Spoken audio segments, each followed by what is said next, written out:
পাকা তালের এই সিজনে একবার হলো এভাবে এই পিঠাটা বানিয়ে দেখুন।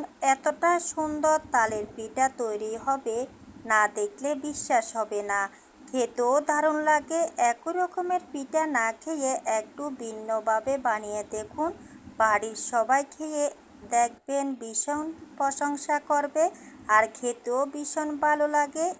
এ পিঠা বানিয়ে কয়েকদিন ধরে রেখেও খাওয়া যায়। একদম নরম তুলতুলে, মুখে দিলে একদম মিলিয়ে যাবে।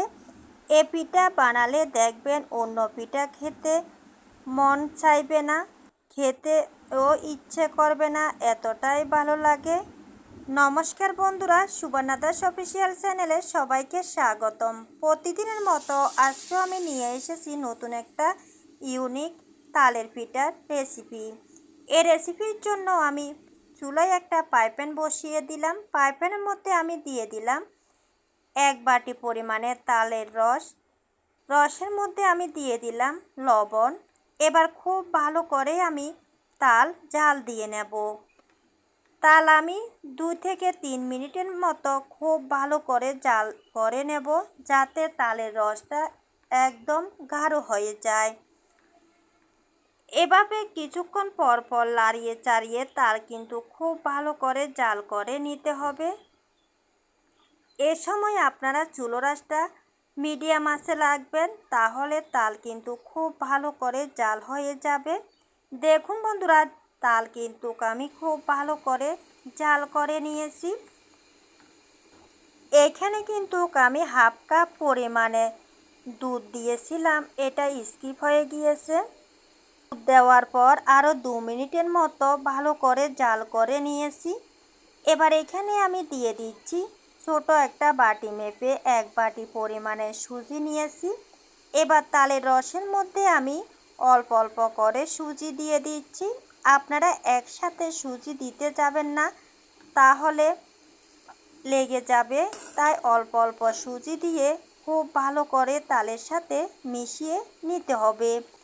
এভাবে খুব ভালো করে মিশিয়ে একটা ডো তৈরি করে নেব।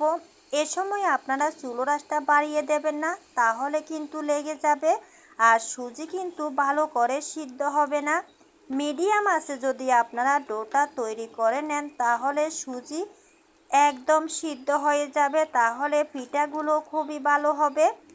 দেখুন বন্ধুরা, এভাবেই আমি খুব ভালো করে লাড়িয়ে চাড়িয়ে ডোটা রেডি করে নিচ্ছি। এখানে আপনারা যে কোনো সুজি ব্যবহার করতে পারেন, তবে চাইলে আপনারা মোটা দানার সুজি ব্লেন্ডারে গুঁড়ো করেও দিতে পারেন। দেখুন বন্ধুরা, সুজি কিন্তু খুব ভালো করে সিদ্ধ হয়ে গিয়েছে, আর পাইপ্যান থেকেও কিন্তু খুব সুন্দর করে ছেড়ে দিচ্ছে, আর কিন্তু একদম গাঢ় হয়ে গিয়েছে। এভাবে আমি আরও 1 থেকে 1.5 মিনিটের মতো ডোটা রেডি করে নেব।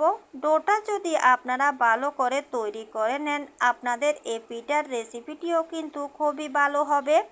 দেখুন বন্ধুরা, আমার কিন্তু ডোটা একদম রেডি হয়ে গিয়েছে। এবার আমি একটা প্লেটের মধ্যে নামিয়ে নেব। নিচ্ছি। এবার আমি পুরো প্লেটের মধ্যে একটু ছড়িয়ে দেব। ছড়িয়ে দিয়ে আমি একটু ঠান্ডা করে নেব, তাহলে পিঠাগুলো বানাতে সুবিধা হবে। দেখুন বন্ধুরা, কতটা সুন্দর হয়েছে। ডো ঠান্ডা হতে হতে এবার আমি একটা শিরা তৈরি করে নেব। এবার চুলায় আমি একটা পাইপ্যান বসিয়ে দিয়েছি। পাইপ্যানের মধ্যে আমি দিয়ে দিলাম 1 বাটি পরিমাণে জল। এবার দিয়ে দিচ্ছি একই বাটি মেপে 1/2 বাটি পরিমাণে চিনি। এবার এখানে আমি দিয়ে দিচ্ছি 3টে এলাচ নিয়েছি। এই 3টে এলাচ আমি একটু ফেলা করে এই শিরার মধ্যে দিয়ে দেব, তাহলে কিন্তু খুব সুন্দর একটা ঘ্রাণ পাওয়া যাবে। দেখুন বন্ধুরা, এলাচ আমি ছিঁড়ে দিয়ে দিলাম। এবার খুব ভালো করে আমি লাড়িয়ে চাড়িয়ে শিরাটা তৈরি করে নেব। এখানে কিন্তু শিরা একদম গাঢ় করে তৈরি করতে হবে না, জাস্ট আমি চিনি গুলা পর্যন্ত শিরাটা জাল করে নেব। এভাবেই আমি কিছুক্ষণ পর পর লাড়িয়ে চাড়িয়ে ভালো করে শিরাটা তৈরি করে নেব। দেখুন বন্ধুরা, চিনি কিন্তু একদম জলের সাথে মিশে গিয়েছে। এবার আমি 1 মিনিটের মতো ফুটিয়ে নেব, তাহলে শিরাটা খুবই ভালো হবে। দেখুন বন্ধুরা, শিরা কিন্তু খুব ভালো করে ফুটে উঠেছে। এভাবেই আমি আরও 1 মিনিটের মতো জাল দিয়ে নেব, তাহলে শিরা খুবই ভালো হবে। এবার আমি ঢাকনা দিয়ে রেখে দেব। শিরা আমার তৈরি করা হয়ে গিয়েছে। এদিকে আমি যে তাল দিয়ে একটা ডো তৈরি করে নিয়েছিলাম, এই ডোটাকে খুব ভালো করে মাখিয়ে নেব। ডোটা একটু সময় নিয়ে মাখিয়ে নেবেন, তাহলে আপনাদের পিঠাগুলো খুবই ভালো হবে। এ ডোয়ের মধ্যে কিন্তু আমি কোনো আটা, ময়দা, চাউলের গুঁড়ো কিছুই মিশাইনি। শুধুমাত্র তাল আর সুজি দিয়ে তৈরি করা হয়েছে। এভাবে খুব ভালো করে হাত দিয়ে মধ্যে মধ্যে ডোটা তৈরি করে নিতে হবে, তাহলে পিঠাগুলো খুবই সুন্দর হবে। দেখুন বন্ধুরা, আমার কিন্তু ডোটা একদম তৈরি করা হয়ে গিয়েছে। আর ডো কিন্তু একদম সফট, নরম, তুলতুলে হয়েছে। এবার আমি পিঠাগুলো তৈরি করে নেব। এবার আমি অল্প করে একটু ডো নিয়ে নিলাম। এই পিঠাগুলো বানানোর আগে হাতের মধ্যে আমি একটু তেল লাগিয়ে নিয়েছি। এবার অল্প ডো নিয়ে খুব ভালো করে হাতের তালুর মধ্যে নিয়ে এই পিঠাগুলো তৈরি করে নিচ্ছি। এভাবে আপনারা এই পিঠাগুলো বানানোর আগে অবশ্যই হাতের মধ্যে একটু তেল লাগিয়ে নেবেন, তাহলে হাতের মধ্যে একদম লেগে যাবে না। দেখুন বন্ধুরা, কতটা সহজভাবে এই পিঠাগুলো বানানো হয়ে যাচ্ছে। এই পিঠাগুলো বানাতে কিন্তু বেশি সময় লাগে না। আপনারা যদি এই রেসিপিটি বানাতে চান, মাত্র 10 মিনিটে খুব সহজে বানিয়ে নিতে পারবেন। দেখুন বন্ধুরা, সব পিঠাগুলো আমার তৈরি করা হয়ে গিয়েছে। আমি অফ ক্যামেরায় সব পিঠাগুলো তৈরি করে নিয়েছি। আর সব পিঠাগুলো কিন্তু একই সাইজ মতো করে তৈরি করে নিয়েছি। এবার আমি এই পিঠাগুলো ভেজে নেব। পিঠাগুলো ভাজার জন্য আমি চুলায় একটা কড়াই বসিয়ে দিয়েছি। কড়ার মধ্যে আমি দিয়ে দিলাম পরিমাণ মতো তেল। তেল খুব ভালো করে গরম করে নিয়েছি। এবার এখানে আমি দিয়ে দিলাম বানিয়ে রাখা তালের পিঠা। এ সময় আপনারা চুলোর আঁচটা বাড়িয়ে দেবেন, তাহলে কিন্তু পিঠাগুলো খুলে যাবে না। চুলোর আঁচটা মিডিয়াম আঁচে দিবেন না, তাহলে পিঠাগুলো ভেঙে যাবে। আর এই পিঠাগুলো ভাজার সময় তেল কিন্তু একদম ভালো করে গরম করে নিতে হবে, তাহলে পিঠাগুলো খুব সুন্দর করে হয়ে যাবে। দেখুন বন্ধুরা, পিঠাগুলো দেওয়ার পর একটু লাড়িয়ে চাড়িয়ে দিতে হবে, না হলে একটার গায়ের সাথে একটা লেগে যাবে। এভাবে আমি কিছুক্ষণ পর পর লাড়িয়ে চাড়িয়ে পিঠাগুলো একটু লাল করে ভেজে নেব।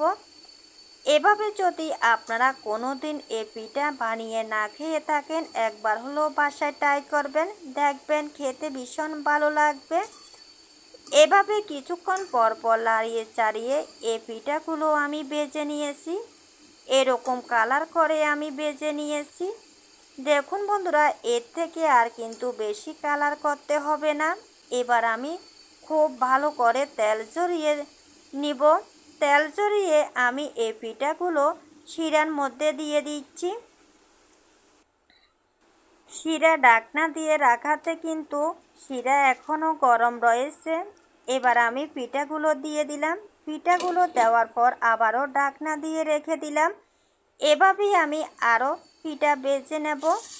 আবারও আমি 1 বাটি পরিমাণে পিঠা দিয়ে দিলাম। এবার খুব ভালো করে লাড়িয়ে চাড়িয়ে দিতে হবে, যাতে একটার গায়ের সাথে একটা লেগে না যায়। এভাবে কিছুক্ষণ পর পর লাড়িয়ে চাড়িয়ে এই পিঠাগুলো আমি একটু কালার করে ভেজে নেব। এই পিঠাগুলো বানানো কিন্তু একদম সহজ। রোজ রোজ একই রকমের পিঠা না বানিয়ে এই পিঠাটি একবার বানিয়ে খাবেন, দেখবেন খেতে ভীষণ ভালো লাগবে। আর এই পিঠাগুলো এভাবে বানালে এতটা নরম তুলতুলে হয়, মুখে দিলে একদম মিলিয়ে যাবে। এভাবে আমি এই পিঠাগুলো লাল করে ভেজে নিয়েছি। এবার আমি শিরার মধ্যে দিয়ে দিচ্ছি।